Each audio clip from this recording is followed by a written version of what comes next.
Alors cette vidéo est pour expliquer le principe des fonctions. Donc en JavaScript avec Phaser, euh, une fonction en fait c'est un bloc qu'on veut exécuter. Donc on souhaite l'appeler et qu'une série d'instructions s'exécute. Donc en fait c'est comme si on faisait une procédure avec un nom.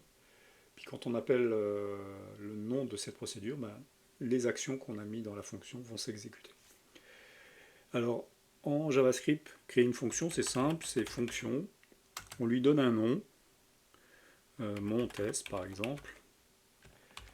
On lui met entre parenthèses, en fait, on lui met des paramètres ou des arguments. Donc si la fonction doit recevoir des informations, on doit les écrire ici, par exemple A et B. Donc ceci, ça va être des variables que l'on peut utiliser dans la fonction. Donc voilà. Qu'est-ce que je peux faire? Je vais dire calcul C, qui est A plus B. Donc on va créer une nouvelle variable. Puis on va lui dire retourne-moi C. Donc retourne-moi C, ça veut dire retourne-moi le contenu de cette variable. Bon, essentiellement ici, on envoie deux informations, on fait la somme des deux, on inscrit ça dans la variable C et on retourne la fonction. Donc ce que je peux faire, je peux créer une variable et lui dire, ben voilà, j'appelle ma fonction, mon test, donc voilà, avec mes deux informations, je m'attends ici à deux informations, deux paramètres, et Résu va récupérer le contenu. Donc voilà, et je vais afficher ça.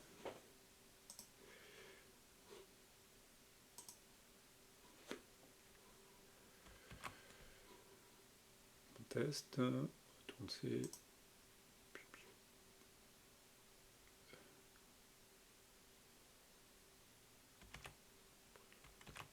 Juste, on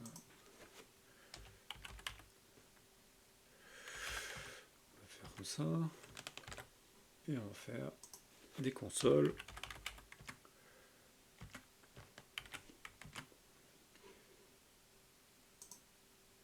C'est parce que j'étais dans ok, je vais stopper. Voilà.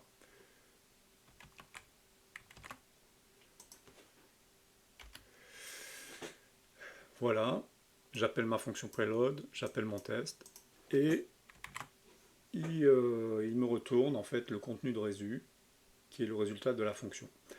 Donc on le voit, en fait les fonctions sont très utiles parce qu'elles vont permettre de structurer un peu le programme. Donc en général on doit donner un nom assez pertinent, de telle manière à ce qu'on puisse savoir, dès qu'on voit le nom de la fonction, à quoi elle va servir.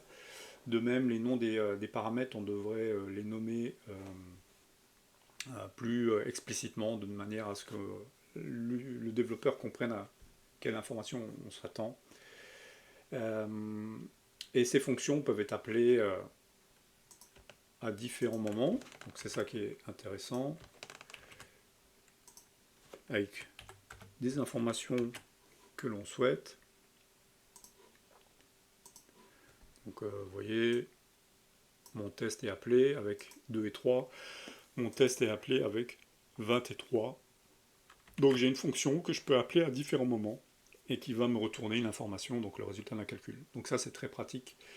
Comme j'ai dit, ça peut aider à structurer le programme, à réduire le code, parce qu'une fonction peut être appelée à plusieurs endroits, donc ça nous évite de reproduire le même code.